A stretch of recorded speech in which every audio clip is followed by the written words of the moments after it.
So this was a sad.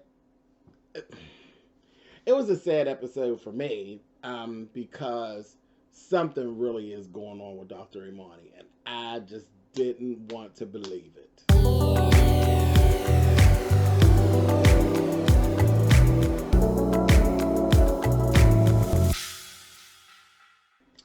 Hey guys, thanks so much for clicking on the video. This is my review for Married to Medicine LA. This is season 2, episode 6.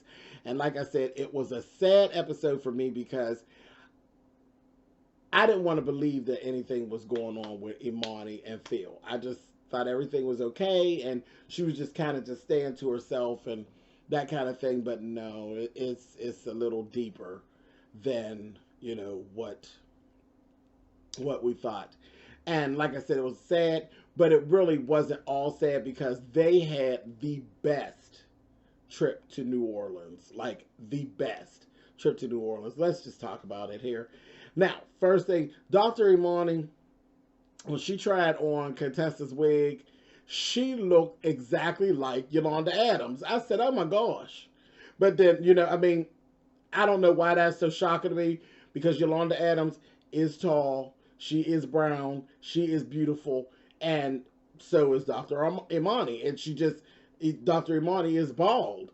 But when she put the hair on, her and Yolanda Adams looked like they could be sisters. It was amazing. I said, oh my gosh. Cute. Very, very cute. Moving on. Kendra. Kendra she's struggling with this little weight loss thing. And I mean, a lot of people do, male and female. Weight loss is a very hard thing. It's hard to do, and it's hard to keep up, and it's a struggle. It is a struggle. But she rebought all them damn snacks that old Jasmine had done throughout. But what I've noticed is one thing that you can't do with people, if you call yourself helping a person with weight loss, it has to be on their terms. They have to want it for themselves. And if they don't want it for themselves, you will turn them off more than helping them. Her and Shanique just came across a little bit pushy to me. And I was like, they're going to turn her off from even working with them. You know what I mean? It's like a constant beat you down, beat you down, beat you down. And then I've seen some other stuff from Jasmine in this episode that I'm going to touch it, and some people might end up being mad with me, but I don't care when y'all get mad, child. It is what it is. It's what I saw, and I got some questions that I'm going to ask them. But she had this whole other little thing going on. She had this job interview, and it's for a full-time job, and she's hiding it from Hobart. I said, you know what? That's going to be a problem. Stop with this getting married and then hiding stuff from the mate. Stop it. Stop it. That always is a recipe for disaster. Stop it. Because when you have secrets, that means you've brought somebody else into your marriage. And when you add someone else into your marriage for a good reason or a bad reason, it's always a bad situation. Marriage is for two people. Anyway, moving on. Dr. Imani was talking to Phil, her husband, on a little FaceTime situation. And it felt as though, I thought it was just me at first, but no, as she moved on, you could tell she was feeling it too. It felt as though he was blowing her off. She's talking about him coming to California, and then she talked about her going down there to Oklahoma, and he was like, well, I got to work. And it felt as though he was blowing her off. I was like, what's wrong with you, dude? Something ain't right. Something definitely is not right. Something's not right. Anyway, I just moved on. So Brittany, Imani, and Contessa all were there. Because I didn't even pick this up before. They were all there for homecoming for Xavier University, where they all went to college. And they actually ended up doing a panel for female physicians of color, which was amazing. It was a room full of beautiful colored, every color of melanated woman. Every color of melanated woman was there. Yeah, everybody was there. Light, dark, Creole, and every hue that you could think of were in that room. And they all, you could look at their faces, they were all black, hopeful, female doctors to be. And it was a beautiful thing. And it was off the chain, and all three of them looked good, and they were telling their stories, and it was I would have loved to be able to sit in on that actual panel and watch that go down. I liked it. I thought it was really, really good. I thought that was really cool. And they went on. We found out Contessa was actually a homecoming queen whenever she was there at school and everything. They were having a good time. They were really having a good time. Um, they actually went and had beignets and all of that afterwards, and they definitely made a safe space for her to be able to share and speak about what was going on with her and Phil, which was I thought was very nice. It was just the three of them, and something's definitely going on with it. Um, she said, I'm definitely not begging him for his attention. I agree. I agree. Speaking of husbands and wives, Dr. Robert and Shanique had their little run in, and she did her PowerPoint presentation for her to be able to leave her job that she's in and be able to go into a career in real estate. She had this sharp ass jumpsuit on. I said, now you know I don't even like Shanique all like that. Jumpsuit was off the chain. It was really sharp and it looked damn good on her. It was like a nude color. It was like a muted color. It looked damn good on her. I said, now listen here, chick. That is, I think, the best I've seen her since this has been on. And I'm talking both seasons. That was a badass jumpsuit. And it really did look good on her. I liked it. Everything, the color, everything was really sharp. But he was totally on board for her transition. So, good for her. Good for her. You know, it's always easier when you got the backing of your mate. So, that's really cool. Um, they left New Orleans. Everybody's back home. Imani was due. She wrote a book. Her book is about mental health and depression. She has a lot of personal situations within the book. So I think it's going to be really good. It always is good when there is, everything is good when there is personal stuff attached, which is how I became who I am doing reviews. That's always one of the things that my people have always told me that they actually like about me and the way I do my reviews is that I will insert personal um, situations in with my review. That's kind of my zhuzh. So definitely, I think that's going to work for her book. I think it's going to be really cool. She did a photo shoot and she looked absolutely gorgeous. There were some really good shots of her in there. So I was here for that. But y'all know I'm here for Dr. Imani. Anyway, I like Dr. Imani. Kendra and Leah. Leah came. We got to see a whole different side of old tough Leah.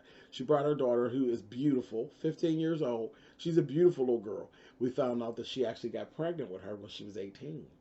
And she gave birth when she was 19. She has some regrets about how that went down. She was a kid that was brought up in the church and, you know, very, very strict backgrounds generally make for bad outcomes sometimes, a lot of times. But we got to see the vulnerable side of Leah. Very vulnerable side of Leah. But what I think she said that was very important is she said, you know, there's some certain situations that I have not even talked to my daughter about, but I trust Kendra enough to have the conversation with my daughter. That's big. That's big. You know, to trust, especially at this age, 15 years old, that's a big thing for you to trust someone enough to have personal conversations of that nature with your daughter of all things. So that's big. That says a lot about Kendra's character and how Leah perceives Kendra's character. So I thought that was really good, really interesting. And it was nice to see a different side of Leah, which I like Leah, but you know, she got a little hard edge to her, you know, and it was nice to see that she actually did come from her background. She wasn't brought up with a silver spoon. in her mouth. She actually made something of herself. She could have went a whole totally different way. So that was really good to see. I was here for that. Britain dealt with her little girl.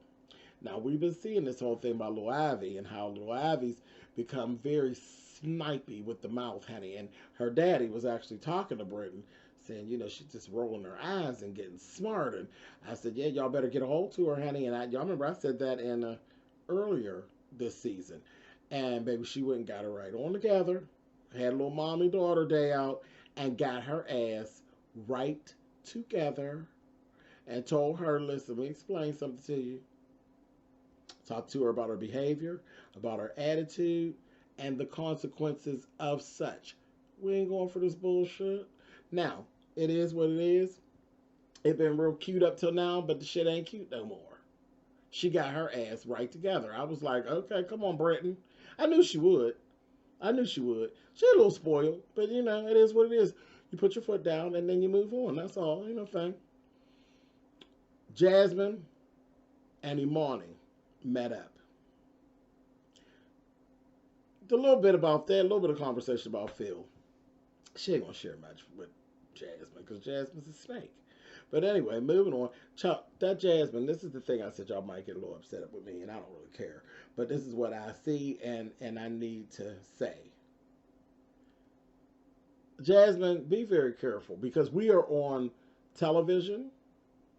And on television, people take things and sometimes they take it out of context. So I'm not saying, now y'all listening? Come in close to the camera. I'm not saying that Jasmine has an eating disorder, but it could very easily be twisted and a narrative can be brought about that Jasmine has an eating disorder or has suffered with an eating disorder at some point. Because she is so over the top with this fitness, and it's not just the fitness thing. It's one thing to be a gym rat, but when she bust out in the ice cream shop and brought out her own many tester cups, like you're scared to eat, and then she tested her sugar, a little too obsessive. It's a little too much.